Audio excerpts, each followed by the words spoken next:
Well, good evening, good morning, good afternoon, good night, whenever you might happen to be watching this podcast.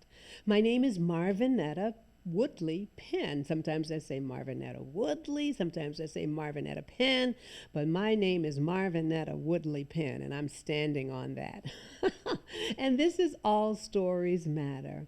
Now, I started this podcast because I believe that everyone has a story. Everyone has a story that is unique to them.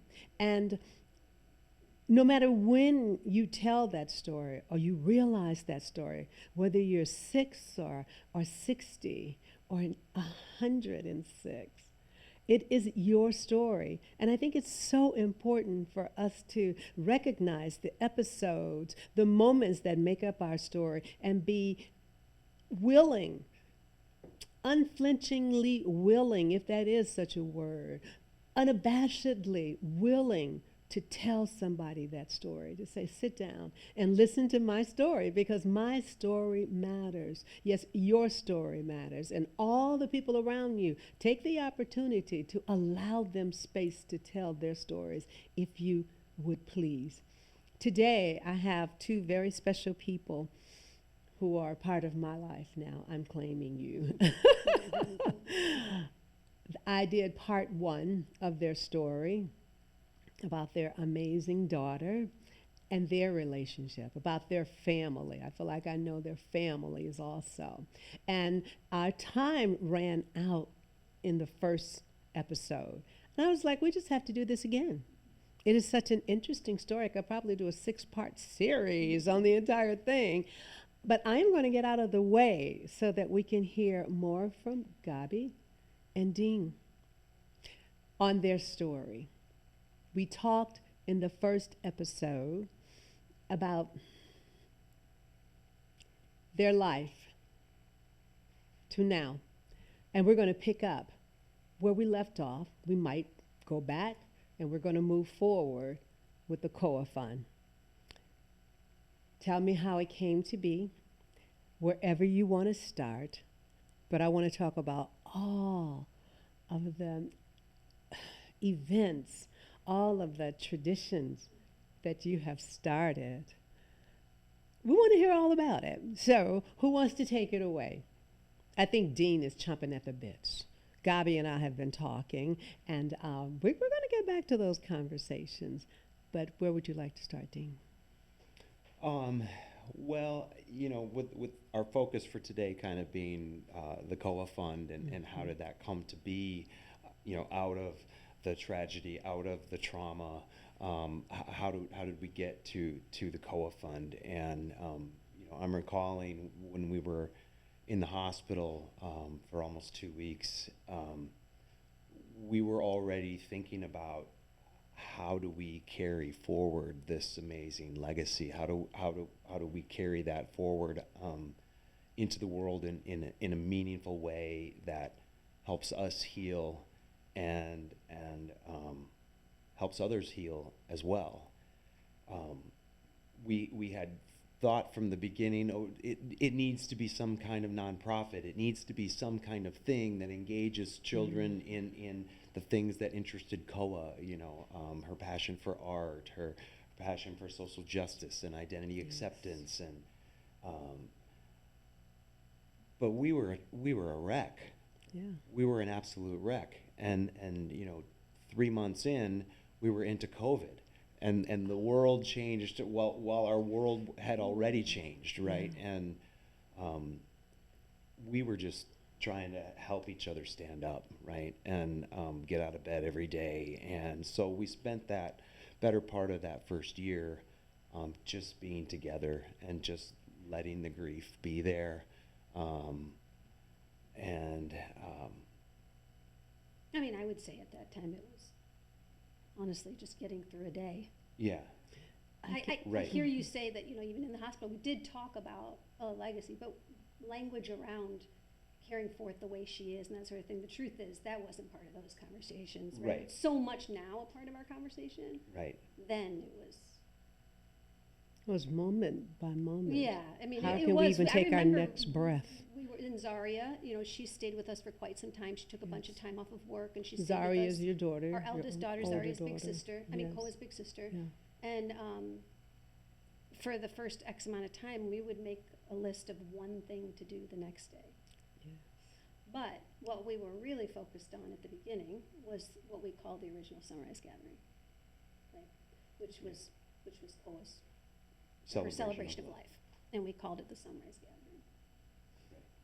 Why the sunrise gathering? Well, there were a couple reasons why we called it the Sunrise Gathering. One was in defiance of the darkness. We held it at the KIA in the lobby atrium in the evening in December, near the solstice, right, the darkest time of the year, and when you're in a situation where you're talking about suicide, there's a lot of darkness, right, around that, and we didn't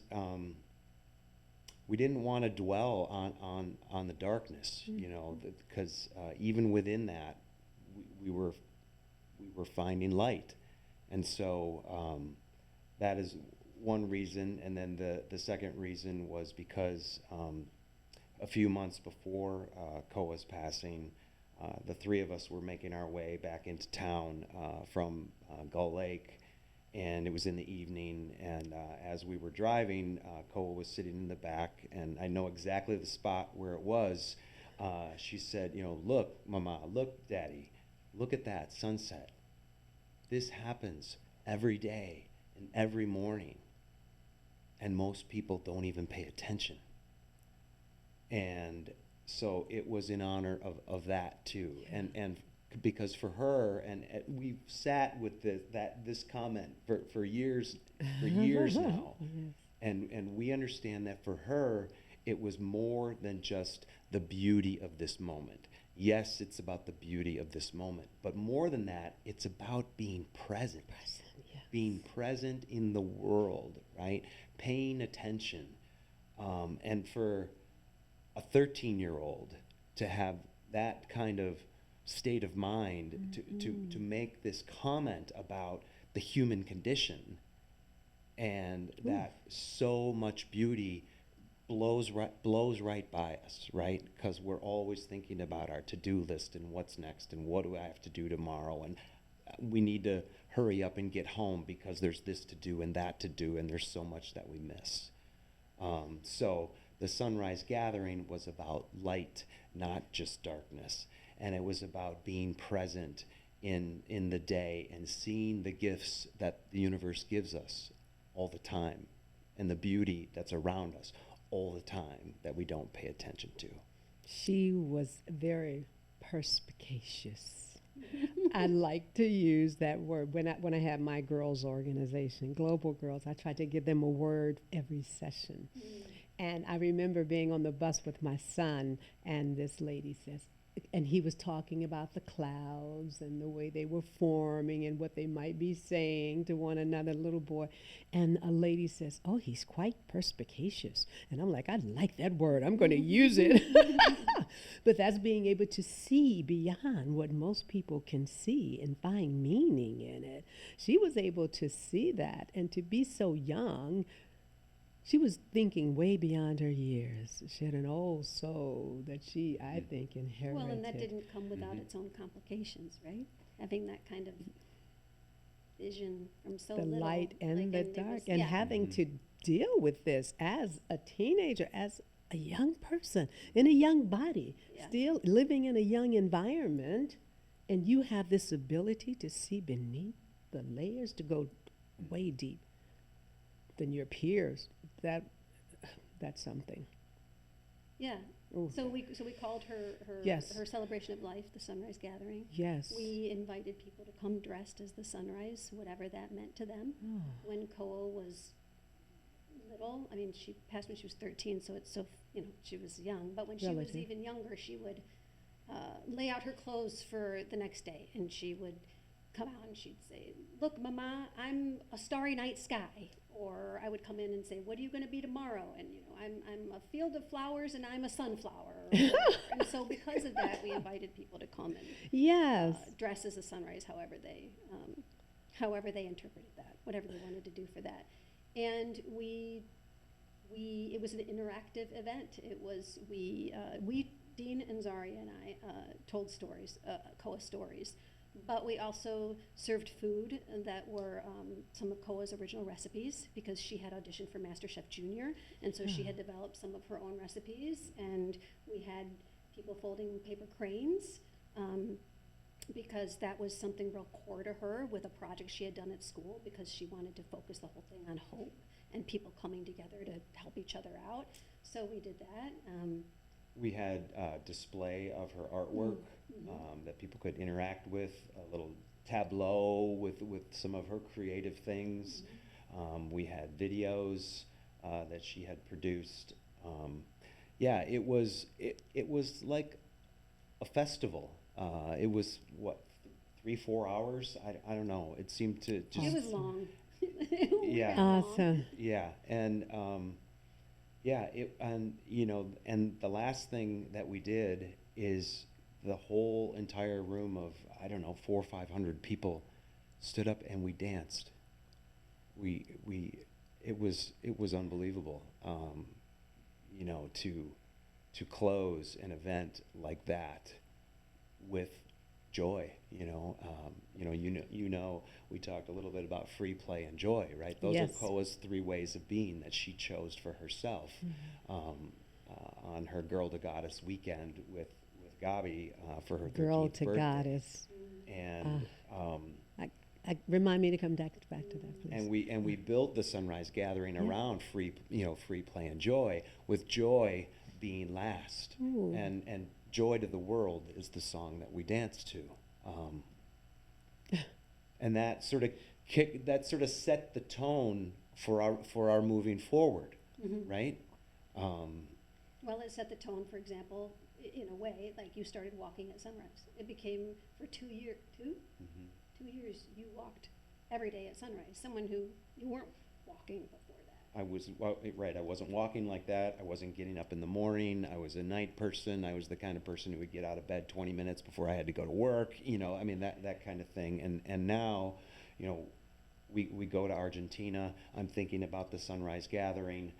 I'm thinking about everything it means for us. And I'm like, I'm going to get up every single day and I'm going to walk. I'm going to be out when it's dark out, and I'm going to see that sun come up, and I'm going to let that sun in and open me up and give me hope. And I'm going to pay attention.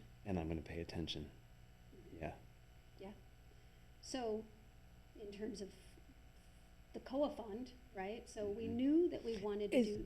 Go ahead.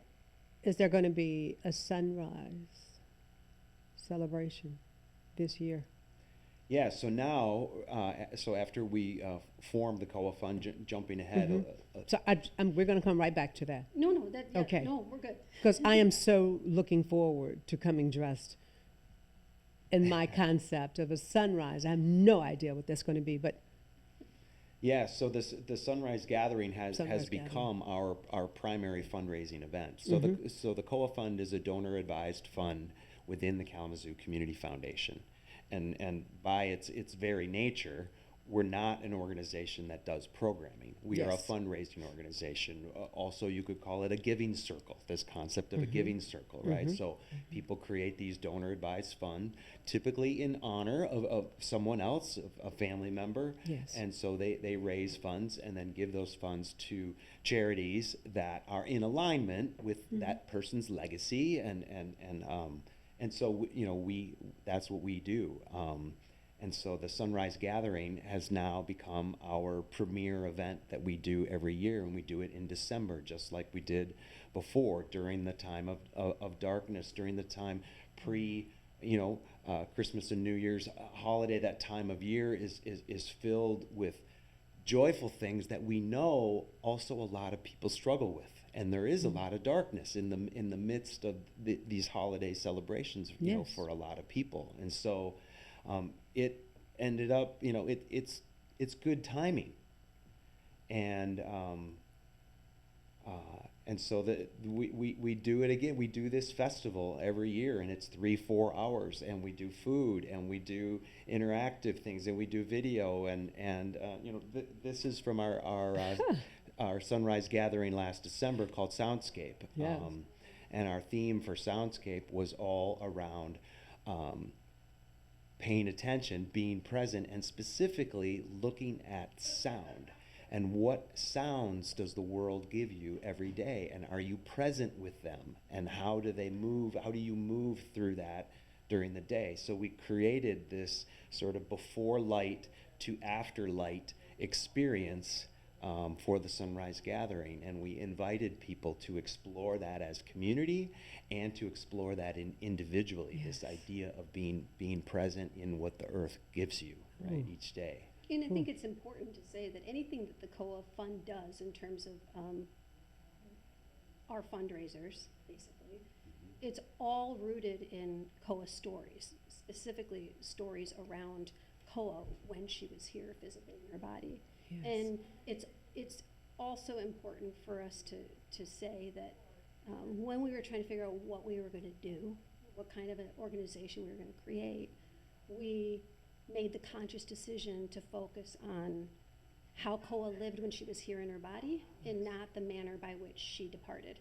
And so while we recognize the criticality of suicide prevention work, it was a choice we made to focus on how she lived and moved. And so we use stories, art she created, poetry, photos, videos, food, like Dean said, we use all of those things to create a theme around which then everything that happens at the Sunrise Gathering or at any of our other fundraisers revolve and invite people to participate and respond in ways that are meaningful for them. For them. Well, they are totally present. Right. Also. Yeah. Awesome. Right. And Go ahead. one thing that we've learned through this is, and Gabi mentioned this earlier, right? This is our story, and this is our way of healing and moving through the world now. And we don't see that as we're not teaching people how to make it through trauma. We're not teaching people here's how you did it. Here's how you do it. Here's how you have success in it. All we can talk about is what our story is and what has worked for us. And maybe there's something in that story that resonates for you, right? Maybe you have a completely different, some trauma in your life that still sort of, that grief comes back to you. We're not going to tell you how to work with that, but we hope that our experience can offer inspiration for someone to look inside themselves, right? And Yeah. open themselves up to what is their story and what is the healing in their story. Indeed, I think that's what initiatives like yours, good work, good music, good theater, good books do. Right. They're not instructive. They're exemplary. They just show you through their story, their particular perspective, their angle, their lens, their experience. And because we're all humans having human experiences in these bodies, there's something that resonates from an authentic story. Right. Yeah, and in our case, I would say that it's participatory too, right? So that Yes. ideally, by the end of the Sunrise Gathering or by the end of AOK Day, which is something we can talk about later, but the net of the experience is only what it is because of everybody else coming in with their stories and participating in things we lay out for them to participate in. And nobody's preaching, from nobody's them. saying that this is the how-to guide, this is the step-by-step. This is our story, and you get to participate as you see yourself in this story. Or you get to participate as you don't see yourself in the story, but as you see your story Yeah. unfolding also. Yeah, I mean, That's one beautiful. example, one of the Sunrise Yes. Gatherings that we had was, we called it the COA Place.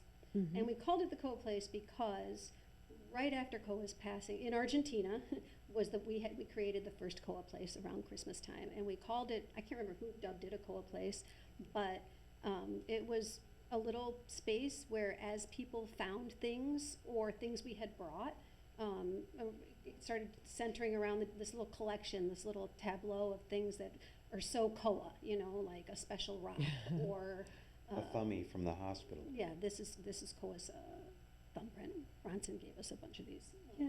So it might have had that, but then somebody might have seen a beautiful rock down at the Mendoza River, and then that landed there, and there's always light in a COA place, you know, a candle lit, and really they're things that, a little tableau of sweet, beautiful things that combine nature with things you might have made and bought. That is a COA thing. Like you go into her room and she would create these vills, and it would be all over the carpet, and it'd just be all kinds of things, like a mix-up of things. And so we called this place the COA Place, and I think that, or this sunrise gathering, the COA Place. I think you do a really good job of describing how we wanted it to be like a living, breathing COA place. Yeah, the idea of taking this beautiful little designed experience that would remind you of COA, invite COA to be there, you know, the invocation for her to join us and be present, you know, with us, and taking that little thing and blowing it up the size of the Dormouse Theater into a place we can all be in, this place that's filled with light and filled with nature and filled with this this boat hanging from the sky that people write notes and throw in the boat, and a tree, this magical tree that an artist created, and now this little vignette, this little diorama is the size of a theater, and we're all in it telling this story and creating this story, you know, around it. And so we had 2 gigantic installations that people interacted with. And artists made these?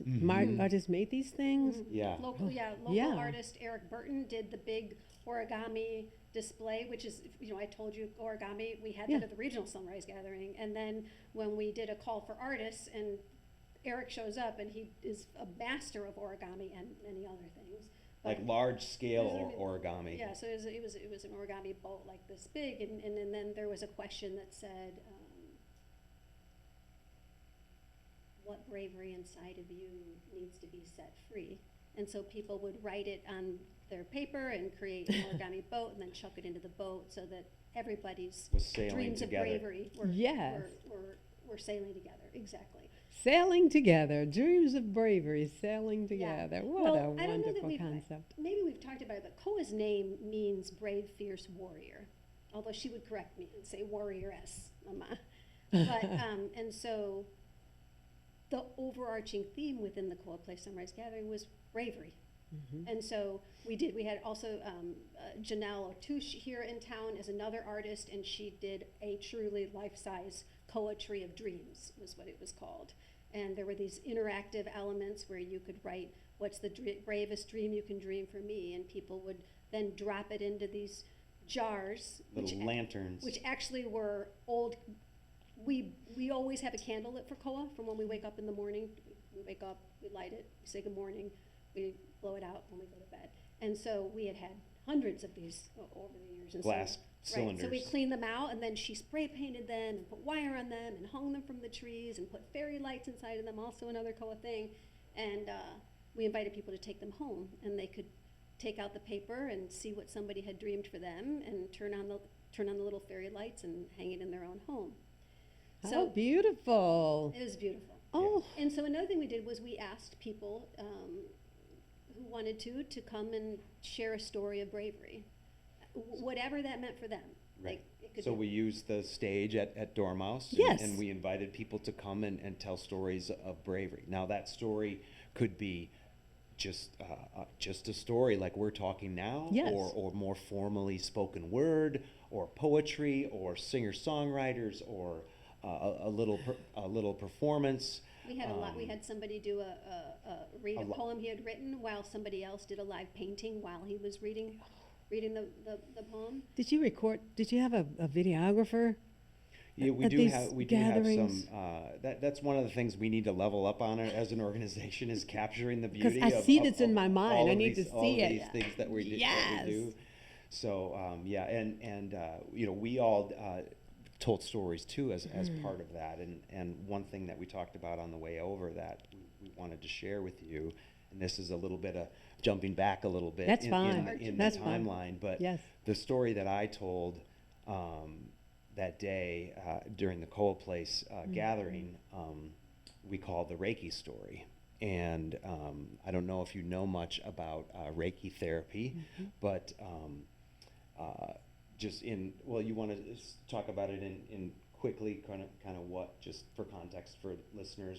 Reiki? What Reiki is for our Reiki, listeners. as far yes. as I know, what Reiki Yes. is it's a form of energy work, and it is using hands to move energy. Rarely, as far as I understand it, physically touching Yes. the person that you're doing the work with, but it has to do with helping move energy to release stuck energy, to open up pathways inside the body and spirit, you know. And I have a cousin in Argentina who had told me, maybe you should. I see a woman who's a Reiki practitioner, and she said, for me, all the different therapeutic modalities that I have tried, none has worked the way that this has. For me, she said. She said, so do you want to try it? So I went and I did. And remember, we're talking, COA had passed weeks prior, and I am by nature a pretty anxious person, and so couple that with my recent experiences, and I still carry a lot of block, you know, that I actively work with. Dean tends to be way less uptight and more open, and we were getting ready, you know, we talked about how we went to Argentina, we went to Mendoza, we stayed at this magical place, we had some magical experiences there. We met We're going to talk Walter. about that before we go. We met Walter, who those has are some wonderful who has stories. become a dear friend of ours. Oh, and yes. then we went to go and visit family Yes. for New Year's. And this is the part of the trip that I'm talking about. After that time, the original trip plan was for COA and I to stay back for another 3 weeks With as family. part of her unschooling, to Yes. do some adventuring and learning there. And Dean and Zaria and my sister and everybody else was going to go back. Well, obviously, circumstances had changed, and Dean and I decided we were just going to stay in Argentina for a while, for a few more weeks. And we didn't know what we were going to do. You know, were we going to go north, which is, you know, where the jungles are in Argentina? Were we going to go there, which is where COA and I had thought about going, or were we going to go south and check out the icebergs and the Patagonia area? And that's Oh, sounds lovely. in the end, we decided that we were going to go back to Walter's. We couldn't stay at his place because it was booked, but he found us a tiny little cabin within walking distance with an itty-bitty little pool where we could just be still in that area with the mountains and the Mendoza River, and where we had just experienced some profound stuff. And so we decided to go back. And it was the day we were going back. And my cousin said, well, the Reiki woman has an opening. Do you Want to go? do you want to go, Dean? Do you want to? Of course try she it? has an opening. And he was like, Yeah. sure. And so we figured we were both going to go. We were going to go, and I was going to have another Reiki session, and he was going to have a Reiki session. And so we got to her home, which is where she practices, and we sat down. And Dean doesn't speak Spanish, and so in all of these kinds of circumstances, I always have to be there to translate everything. So typically, I think in this kind of a situation, I would have waited outside, you know, but I didn't. And we went in and talked to this woman, Veronica, and we told her our story. She already knew some from when she had seen me. And Dean didn't, I mean, you had no really idea about, you figured it was kind of going to be like a massage. Yeah? Yeah, well, I understood that it wasn't a hands-on experience, Yeah. but that it would be something that would be relaxing and would provide opening and, you know, just some comfort, you know, Yes. as we were literally preparing right after that for her to take us to the airport, and we were going to go back to Mendoza. And so I would just laid on the table and just was really open to whatever was going to. Yeah. What's the worst thing that's going to happen? Not much. Okay, you know. I Yeah. mean, so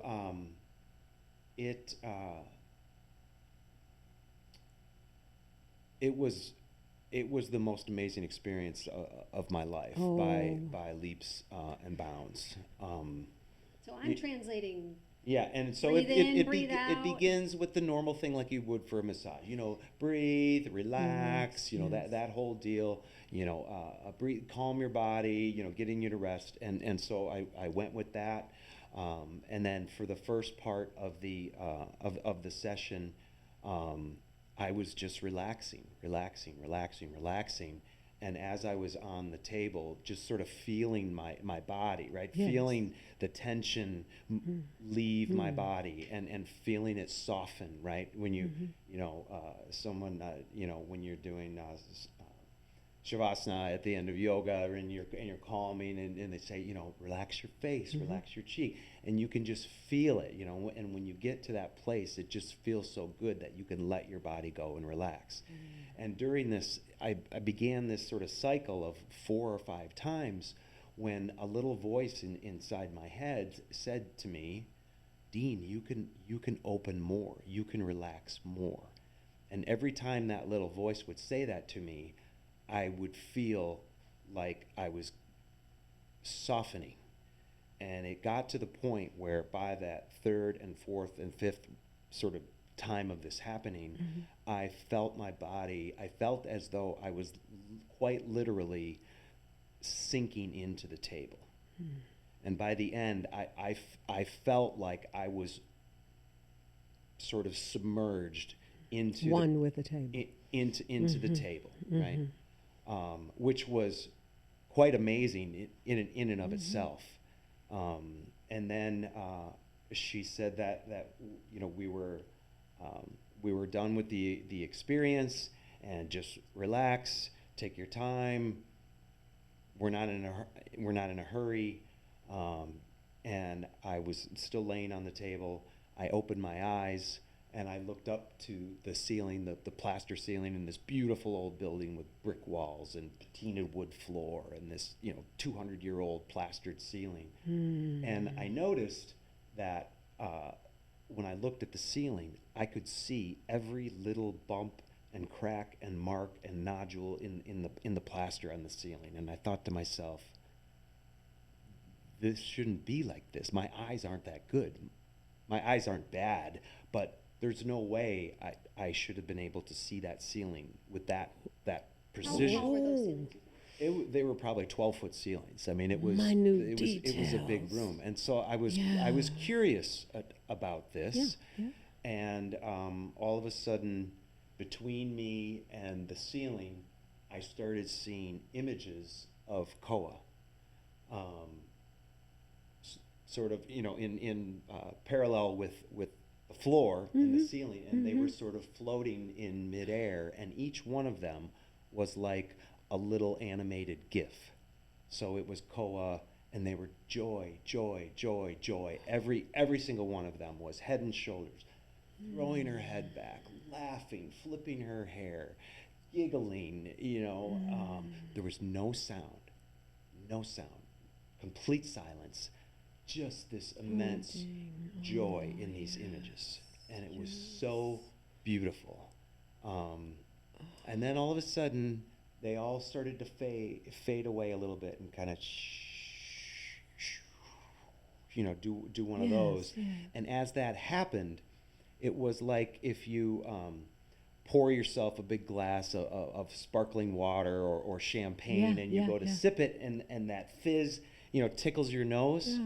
That's what it was like. It was like this fizz that tickled my nose, and I sneezed super, super loud. And I started laughing. And then I lifted my head up, and I looked at her, and she's looking at me like, don't look at me. I don't know what the hell is going on. And Oh my goodness. and it was amazing. And it was so, I mean, it was so beautiful. And to see that, and to see COA, and know, like, joy. That's all it was. It was just joy. And so I finally sat up on the table. I was looking at the wall, and, you know, at my feet, which was this beautiful old brick wall. And, you know, Gabi always says I didn't look particularly comfortable. I kind of had my hands under my legs. I wasn't, I didn't look particularly relaxed, and I was just kind of, looking at the wall, and as I was doing so, I felt... And you closed your eyes. You closed your eyes. I closed my eyes, and I felt my consciousness being pulled out of my body. As if someone had reached in through my eyes and grabbed my consciousness and pulled it out through my eyes and catapulted my consciousness across the universe. And all of a sudden, I felt myself land somewhere else. And not in reality, my eyes were closed, but I opened my eyes, and where my consciousness had gone was to our home here in Kalamazoo. In the threshold between our dining room and our bedroom, we have French doors there, and the doors were open, and COA and I were standing face to face, about the same distance that you and I are right now. And I knew that my body was still on that table in Rosario. Yes. I had knowledge of that and awareness of that. I also knew that I was in our home 3,000 miles away in Kalamazoo, standing with COA. And she's watching the whole time. My eyes are closed, but my eyes start streaming with tears. I wasn't crying, I wasn't making any noise, I wasn't sobbing, I wasn't shaking. There was just water just pouring out of my eyes. I said, I love you, but I didn't verbalize it. Yes. So she could read my lips. She saw me say, I love you. COA and she said, I love you, and we embraced. I could feel her arms on my body. I could feel my hands on her body. We stepped back for a few moments again. I said, I love you again, and she responded. We embraced again. She saw this. Eyes are pouring tears. Talk about her countenance. We stepped back. I'm looking at her, and interestingly, in contrast to just a moment before that, when it was joy upon joy upon joy, throwing her head back, the only word that feels right to describe what she looked like was peace. Like right down the middle. It wasn't solemn. It wasn't this exuberant joy. It was just calm, comfort, peace, like just a very still expression. And then a similar thing happened, and she kind of fizzed a little bit, and then I felt as though someone sort of grabbed my shoulders and said, okay, and lifted me up, and I went back through the universe and felt my consciousness land back in my body. And I opened my eyes and I looked at her. I suddenly realized how much I was tearing. And I looked at Gabi and I said, I was with COA. And her response was, I know. Oh. So, During that time, What's up? I said I wasn't going to say anything because I just want you guys to talk. What an amazing story. Not amazing. What a story. Thank you. what a gift. What a gift. I mean, the Reiki. In that. The Reiki, we talk about our origin story Ooh. in Argentina and the COA tree being there and how that whole thing happened and we weren't supposed to be at that property. The Reiki, the Reiki story is on par with that story for us because, obviously, I guess you could say, hearing what Dean experienced, but the fact that I got to be in there with him, I was translating, right? So I had to be in there. Yes. And while he was sitting in that weird position and the tears were coming down, the woman was working on him hard. Like her hands were going mostly on either side of his heart, like the front of his body and behind his body. Sometimes she was back at his feet. She obviously clearly knew something was going on, you know. But I was there, and so I know that Dean was not asleep. He was not sleeping. Yes. He was not medicated. He was not self-medicated. Like Yes. he was, This was real. and what a gift. There have been times where I have said to him when I've been really, really struggling, and I'll say, "You saw her, right? You were with her. You felt her, right? You know?" And he's like, "I did." You know, even now, even today, we will call on that story, Yes. right? Yeah. That you got to share it. You And we weren't got even to share supposed to it. be in the room. Normally people do Reiki Yeah, right, alone, and you had Right. to be Right. there. There are no Right. accidents. Right. Right. How beautiful. How beautiful. That's something you shared, something you both experienced, but in your own way, for your own stories. Well, Your and remember, own from there we were going journeys. to the airport, right? Right. So we're going to the airport, and we get on the plane, and we're sitting there, and I am grumpy and tired and sad, and I Oh. say to him, "Could there have been any worse time?" I mean, we were supposed to come on this trip with COA and Zaria and Anne Marie and her family, and we were saying, could there have been any worse time? Yeah, and you know, it was one of those comments, right? I mean, when would be a good time for your child to pass, right? There is none, but it's one of those But things. It's just one of those things that happens. you just say, It right? comes out, and you're like, Right. "Well, Good. And my immediate response to what she said, I didn't think it and then say it. I just opened my mouth and it was there. I said, "What if this was the perfect time?" oh, Dean."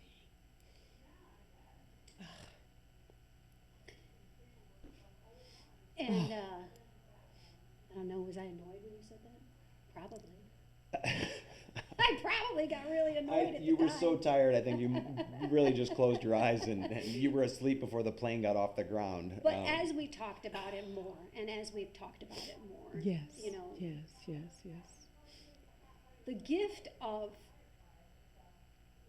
COA's passing right before this trip that we took, it put us in a completely new place physically.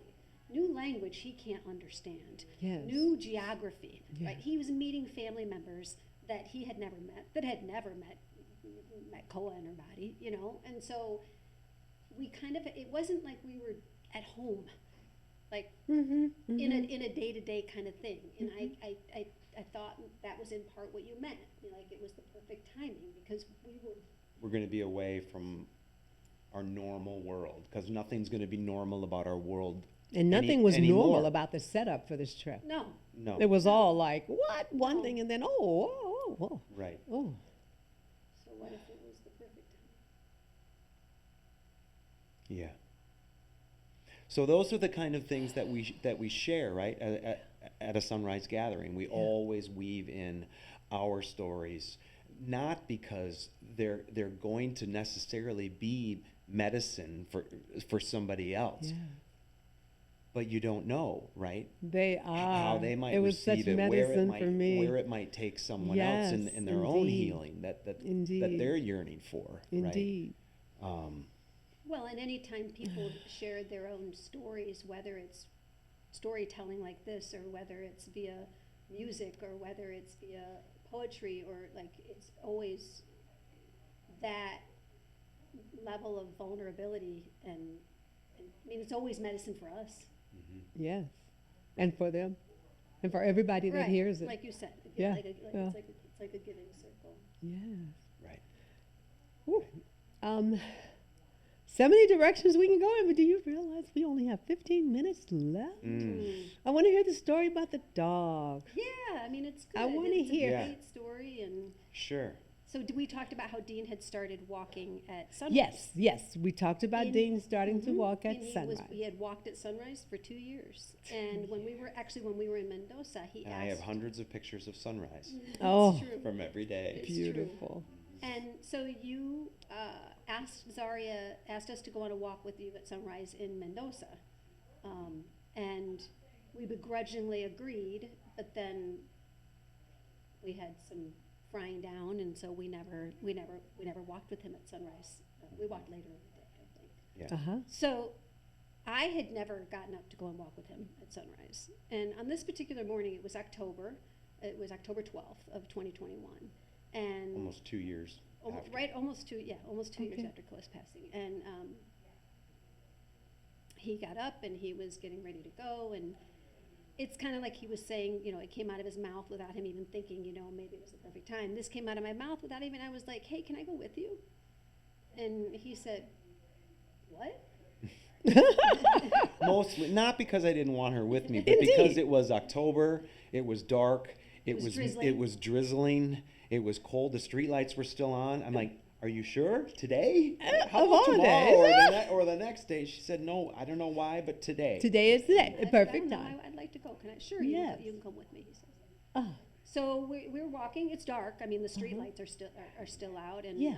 we're walking, and we were having this conversation that was rooted in a dinner time conversation we'd had the night before with one of Coa's cousins and one of her best friends, and they had been telling some stories about sort of how people around them, particularly like in the educational spaces, like were with them after they found out about Coa's passing, like how teachers were trying to engage them and stuff like that. So they were sharing that, and that led to us start having the conversation the next morning about whether or not God is involved in the details of your life. And in God, I'm saying, creative source. God, I think goes by many names. and however people want to interpret Goes by many that. names. Yes. But what we were saying is Yes. this creative source? Is Yes. this, if you believe in that, like, is that creative source involved in all the details of your life? Are they involved up here Yeah. or down in the weeds? Yeah. You know? Yes. And so we were. What a great We conversation. were bantering. We were taking opposing sides just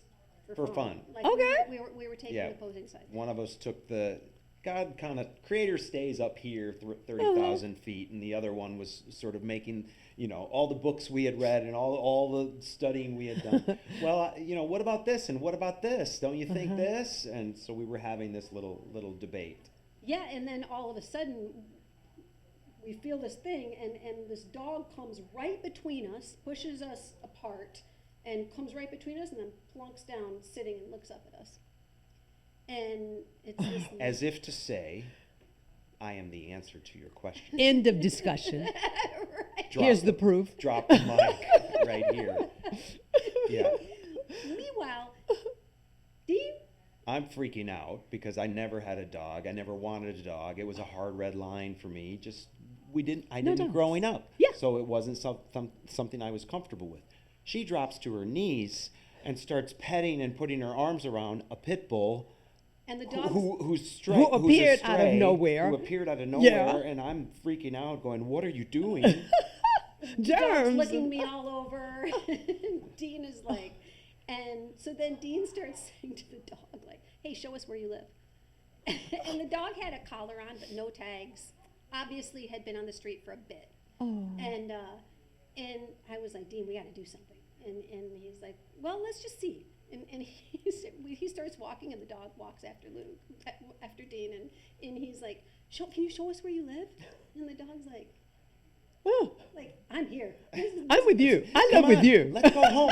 Come on, let's go home. I Okay. live with you. Okay, where are Let's we get going? this straight. So we see one house that has a porch light on, Yeah. and Yeah. we knock on or something light on in the kitchen, excuse me, and we knock, and we're like, hey, do you know this dog? And they're like, no. We're like, this dog just appeared. We don't know what to do, and they're like, we got an extra leash you could borrow if you want. And okay, so we put the dog on the leash, and we start walking towards home. We don't know what we're gonna do. And this couple comes out of another house down the street now. There's more light now, and they're like, oh, we're so happy you found your dog. She was here yesterday, and we're like, she is not our dog. And they're like, okay. If you say so, but we know better. Right. So we start walking towards home, and I have a sister at the time who was managing a PetSmart, so I called her and I'm like, what do I do? I don't know what to do with the dog. Like, it's obviously got fleas, like, and she's telling me different things that I can do. And we round the corner right before our house, and I look at my phone, and I see on my phone that I've gotten a message from my cousin that my aunt, who had been in hospice for like 2 weeks and coma for about a week, had just passed. And she passed when I'm looking at the time that the text was sent, right around the time that this dog had found us. And so that in of itself, with us, we talked about meaning making, we talk about signs, and we talk about paying attention, and for us, that was like, wow, so we, making a very long story short, we did finally get her in the car to get her to the shelter, and we get there, and they're like, what's the dog's name? And Dean says, well, she just found us. She doesn't have a name. And they said, well, you can't drop a dog off. You got to give him a name. Without giving him a name. So Dean says, okay, well, we'll name her Petal Luga. Now that's my aunt's last name, the one who had passed. And he figured since she was a pit bull, and my aunt's last name was Petal Luga, that we would call her Petal Luga, and we shortened it to Luga. And so 3 weeks later, she came home to live with us. Petal Luga. Petal Luga, our Luga. It just came Luga. out, Petal Luga. Yeah, Petal Luga. Yeah. And this is the aunt that passed. Yeah. Mm-hmm. And she, you talk about gifts, right? I mean, that 3 weeks that we had to determine whether we would take the dog after that time expired or whether she would go somewhere else. It was really, really rough because it was something I never wanted, I never imagined, and on top of that, we were doing okay. Like, it had been almost 2 years, and we were healing, and we were in a rhythm, and it felt okay, right? Yes. I mean, and relationally, we had settled into rhythms of not having COA in the home physically. Right. And Dean had concerns around introducing another creature into the home who we knew nothing about, and and he, like he said, they never had a dog growing up. Right. So when I fell in love with Dean, I knew I was never going to have a dog, and it's not a huge thing for me but I knew it because he was that much like we're not having a dog. Yes. And for me, when she came between us and she plunked down like that, and she looked up at us, and I went down there, and she was loving all over me. For me, it was like a tiny door opened that had gotten slammed shut on November 8th, 2019, when I found COA. Yes. So I knew that there was still something in there. Like I felt this tiny bit of light. And I wanted more of that. I wanted more of that. And it's true. We had like 2 crisis therapy sessions during those 3 weeks. And he said no. He said, no, I can't do it. And I cried all night. And I just said, you know what? It's just going to take me some time. Obviously, we will make it through not bringing the dog home. Yes. But it's going to take some time. And then, 4 hours later, he comes in the room and he's like, she can come. And to this day, you don't even really know what happened. Right. You have an eye. You have another eye. Yeah. You have another eye there. Yeah. That guides you. She's been amazing. I mean, I met Luca. She's awesome. She's like a guru. I mean, she has taught me. I mean, so you have an much. eye. You have an eye that was opened. Yeah. And you're able to, that eye calls you when you don't even realize it's calling you, and it just comes out. But she is yes, go ahead with your story. I said I wasn't going to interrupt. We have 6 minutes. Can you guys believe this? And there are other things, but let's talk about the dog and this, because there are other activities that I want you guys to get to in this and that 5 minutes. But go ahead, Dean. Yeah, I mean, the the simplest way to put it is she's been a gift. I mean, Yes. it hasn't just been something I agreed to and became okay with. Mm-hmm. She is a gift in our life. She is a gift to me. She has given me second chances to respond in new and different ways. Things that I was carrying inside of me, things that I felt bad and guilty about in ways that I handled things with both of our girls. Suddenly I have another girl in the house who's giving me an opportunity, right, to do things differently, to be present differently. And it's been really amazing. Okay. It's been really amazing To get it right. to get Well, I a, don't To know about get- getting it right. But to try another route. We Yes. never know. Yeah. We never Yes. know until it's in real hindsight if it was right or wrong for the journey. right. But we get these chances. It's like with grandchildren. I love my grandchildren. So I was thinking about my Sure. grandchildren. Sure. And some things I didn't do with my son, I'm able to try and do with my grandchildren Yeah. if their parents will allow me. And really, truly, the miraculousness of someone who wanted nothing to do with dogs. Yeah. Nothing. Nothing. To now, she's an equal opportunity creature in the home. Yeah. Present, an equal opportunity presence. And That is puts us- always putting you in check. Okay? That's exactly what I was For about sure. to say. Oh. Is always putting us in check. Oh, Yeah. I love it. She's an unbelievably sensitive dog, Yeah. She and that's is. nothing. She's an unbelievably sensitive dog. Should have had her as the third guest. She just went. We've got 3 minutes, guys. What else do you want to say? I know we have the yoga sessions. Are they monthly? No. And how can people find? But how can people find you? Yeah, the easiest way to find us is coafund.org. COAFund.org, and we're going to do a graphic of that. Yeah, and there you can learn a little bit about our sunrise gatherings and what they are. You can learn a little bit about COA yoga and what that is. And to answer your question, it's usually once or twice a year, spring and Okay. fall, where we do COA yoga, where Zaria leads that. And then we have AOK Day, which is on the summer solstice. So that's our official day of giving. It's a little more virtual than the Sunrise Gathering, which bookends it in December, which is our in-person gathering. And then we have AOK Day. And AOK Day, to explain where that comes from, when Koa was little, she had a buddy.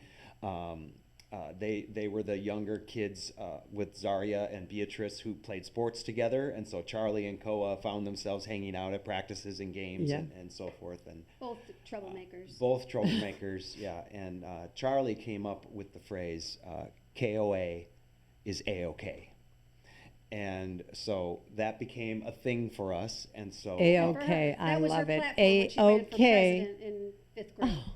was KOA is A-OK. Yeah. Yeah, and so that is our handle, if you will, for our day of giving, and that is around.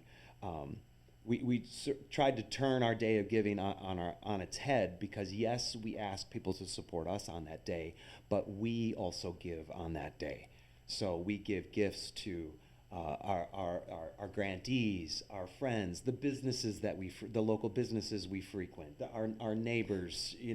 Who do we circle with in our lives? And we go around town on AOK Day, and we give gifts on the same day that we ask others to gift to us to do our Yeah, work. that's rooted also in a Koa story, right? Where Koa used to, we used to play this game where she would go and see how many heart balloons she could give out in a day, and that would just mean how many people could she Bless, if you find will, to or like help with a thing, or just pick up give a something off the ground smile. for them, or whatever, And she'd go off to school and she'd say, "I'm going to give out 2 heart balloons today, Mama," and then I would pick her up and I'd say, "Well," and she said, "Well, I did 4, Mama." So we Where did go she out- get this spirit of giving? I know we talked a little bit at the beginning about how did part of you and how did part of you show up in COA while she was in her physical body? How was your DNA manifested in her body? And I think you were talking about the traditions from Well, your surprises, family. making things a big deal, making things special, giving special gifts. I mean, that, Yes. that's from my background. Yeah. And Yeah. my personal DNA. Yeah. Rampant creativity is Yeah. Dean. Just, Yeah. just, I mean, we certainly do, see ourselves reflected, in our girls. But when, in particular with COA, I mean, she came in with so much to give and to teach, and my mom is famous for saying, COA lived as much in her almost 14 years as I've lived in my whole life. My mom will say, Yes. she packed it all in, and it comes down to this belief that we have through all of these experiences, through meeting her at the Reiki, in the Reiki session, and seeing that expression of calmness and peace, on her face.